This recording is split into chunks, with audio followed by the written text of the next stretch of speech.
इतना बड़ा डिसीजन। माना कि रात से गलतियां हुई हैं भाभी, लेकिन वो दिल का बुरा नहीं है। आप चलो मेरे साथ, मैं समझाता हूं उस गधे को। नहीं मोहन भैया, मुझे किसी किस्म का कॉम्प्रोमाइज नहीं चाहिए। मैं आपके पास अपना भाई समझ कर आई हूँ।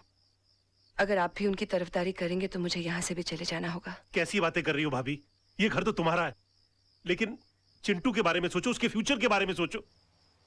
भैया, राज के साथ रहकर ना तो मैं खुश रह सकती हूँ और ना ही चिंटू का कोई फ्यूचर है। इसलिए मैंने उन्हें तलाक देने का फैसला कर लिया है।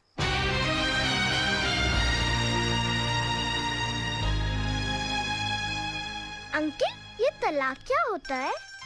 बेटे, भगवान ना स्वर्ग से जोड़े बनाकर धरती पे भेजता है और इंसान उसे तोड़कर जो पाप करता है ना, उसे तलाक कहते हैं। अंकल, अगर मेरे मम्मी पापा अलग हो जाएंगे तो मैं किसके पास रहूंगा? बेटे, ये तो कोर्ट फैसला करेगा कि आप पापा के साथ रहोगे या मम्मी के साथ। कोर्ट मुझसे नहीं पूछेगी कि मुझे किसके साथ रहना है? पूछेगा ना। तब तो मैं बोल दूंगा मुझे मम्मी पापा दोनों के साथ रहना है। तब तो तलाक नहीं होगा ना? ऐसा नहीं होता बेटे। और फिर तुम्हारी मम्मी भी तो नहीं चाहती कि पापा के साथ रहे। क्यों? तुम्हारे पापा के झूठ से तंग आ चुकी हैं वो। अंकल, अगर मेरे पापा झूठ बोलना छोड़ दे तो मम्मी पापा को छोड़ के नहीं जाएगी ना? शायद बेटे।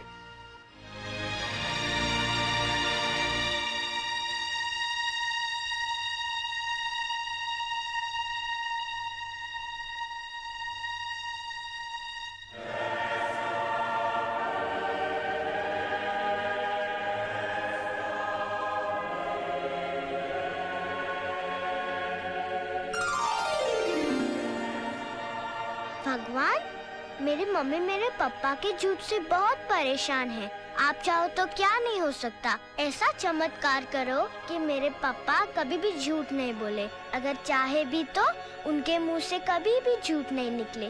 Thank you. प्लीज। राज, आज मैं बहुत खुश हूँ क्योंकि तुम्हारी बोर बीवी से तुम्हें छुटकारा मिल गया। उठ! उठ! क्या मेरी गोद को कुर्सी समझ रखा है जो बार बार आकर मेरी गोद में चढ़ जाती है? हाँ? या कबूतर खाने का चबूतरा समझ रखा है इसको? और हाथ पांव से इतनी तगड़ी है कि किसी कमजोर आदमी की गोद के अंदर बैठ जाओ ना तो वहीं के वहीं अपाहिज हो जाए वो बेचारा। और तुम क्या मेरी बीवी को बोर बोलती हो? तू बहुत बड़ी टाइम पास है। हाँ? अरे वो तो अपने प्रोफेशन को आगे बढ़ाने के चक्कर में, अपने आप को आगे ले जाने के चक्कर में मैं तुम्हारे चक्कर में आ गया। अरे मैंने कभी अपने सगे बाप को प्यार नहीं किया तो तुमको क्या प्यार करूंगा मैं? हाँ, और एक बात कान खोल के सुन लो, मेरी बीवी इतनी बड़ी बोर नहीं है जितनी बड़ी तू चोर है।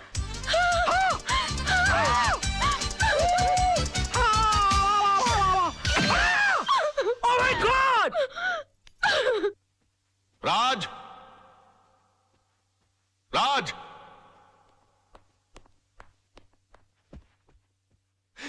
ये मैं क्या सुन रहा हूं बेटे? तुम्हारी हरकतों से तंग आकर सोनम तुम्हें डिवोर्स देना चाहती है, लेकिन तुम तो उसे प्यार करते हो, तुम मुझे अपना गुरु समझते हो। तुमने ऐसा क्यों किया बेटे? ये सब तुम्हारी वजह से हुआ बुढ़ाऊ। और तुम मुझी को कोस रहे हो। बुढ़ाऊ? हाँ बुढ़ाऊ।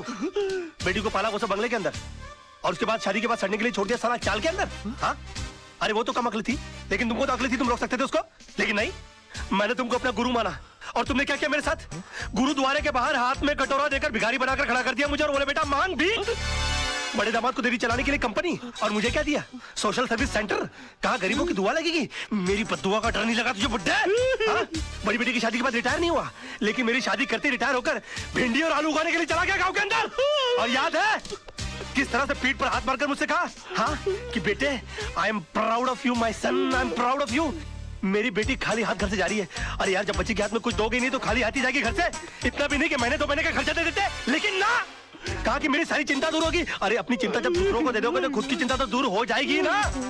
2 बेटी पैदा कर सकते हो, 2 घर दबा नहीं पाल सकते थे।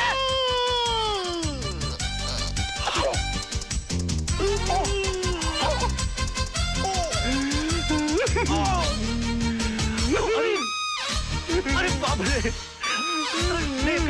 अंकल जी, अंकल जी, ओ नहीं, अंकल जी मैं नहीं मैं अंकल मैं आपको क्यों मारूं? अंकल आप मेरे बड़े अंकल जी हो जाता है बच्चों से। Uncle I am sorry, uncle I am very sorry. साहब, ये क्या किया मैन? तुमको लगती मेरे घर के मामले में बोलने वाली? हाँ? चलती फिरती बुलडोजर, डायनासोर की सड़ी हुई अंडी। Shut up! Get out! Oh, I'm sorry, Tisa baby. I'm so sorry. Dinosaur, Anna, तुम लोग अपना काम करो।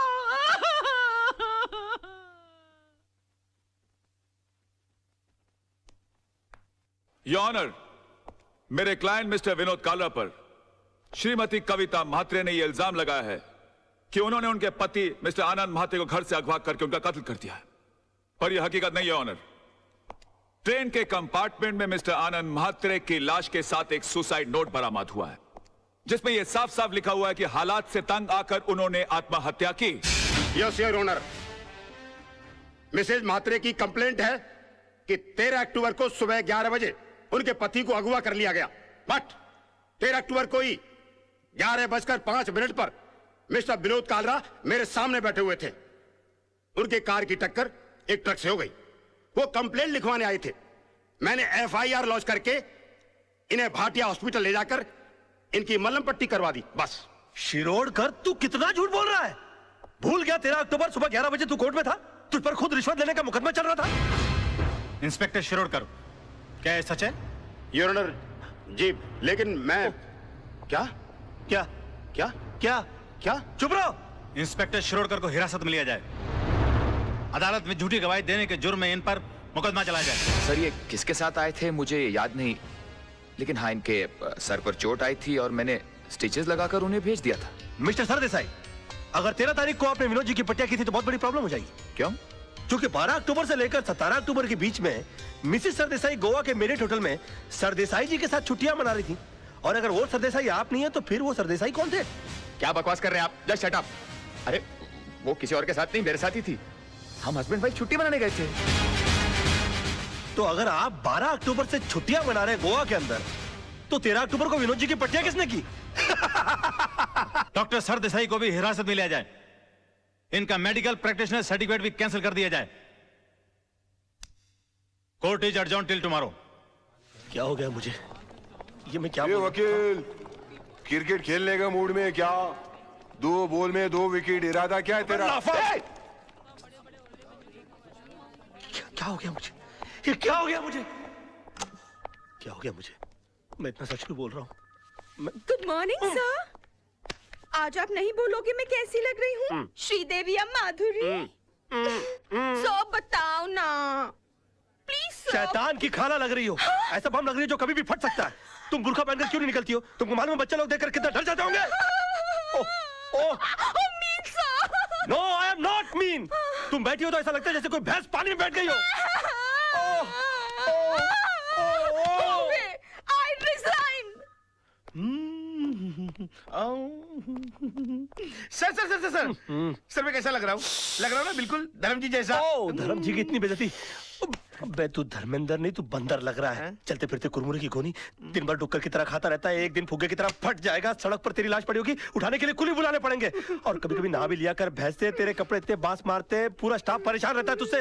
हॉस्पिटल में क्लोरोफॉर्म की जगह अगर तेरे कपड़े सुंगा दिए जाए ना तो पेशेंट कोमा में चला जाएगा। अबे पेट मत खींच। पेट खींचने के बावजूद तेरा पेट बाहर रहता है। मुर्दे के बाल काट देने से उसका वजन हल्का नहीं हो जाता। मैं क्या बकवास कर रहा हूँ? मैं क्या बोल रहा हूँ? मेरे कंट्रोल में। अबे तू कंट्रोल में आ जा वरना तुझे काट के फेंक दूंगा मैं। डार्लिंग, सोना, लव, माय बेबी, तुम यहाँ क्या कर रही हो? तुम चली जाओ ऐसे। आज के दिन मुझसे कोई नहीं मिलेगा। प्लीज प्लीज तुम चली जाओ ऐसे। मैं तुमसे बात करने नहीं आई हूँ। मैं सिर्फ इतना पूछने आई हूँ कि तुमने डैडी से ऐसा क्या कह दिया कि उनका बीपी लो हो गया, उनके लिए डॉक्टर बुलाना पड़ा। ओहो, तो बुड्ढा बच गया। हाँ? मैंने तो सोचा था कि अब तक निकल लिया होगा। क्या बकवास कर रहे हो? बकवास नहीं, मैं सच बोल रहा हूँ। मैंने तो उनसे भी साफ साफ कह दिया कि मैंने उनके नाम और दौलत के चक्कर में तुमसे शादी की थी। हाँ, तुम्हारे पीछे मैं लट्टू बनकर इसलिए पड़ा हुआ था। तुम्हारी गाड़ी के सामने मैं झूठ मूठ कूदा था। मगर तुम इतनी बेवकूफ लड़की हो कि इतना छोटा सा झूठ नहीं पकड़ पाई। तरबूज में कान नाक मुंह फिट किए हुए तुम्हारे बाप की शक्ल की इंसान की मैं पूजा करता रहा, ये सोच करके वो मेरी जिंदगी की छतरी बनेंगे। मगर तुमने मेरे सर से छपराई गुल कर दिया। सम्मान और खुदारी के चक्कर में तुमने मुझे मदारी बनाकर छोड़ दिया। सॉरी सोना, मुझे माफ कर दो सोना। मैं क्या करूं? मेरे मुंह से सच ही निकल रहा है। तुमने बोल लिया ना, मैं अपना जवाब कोर्ट में दूंगी।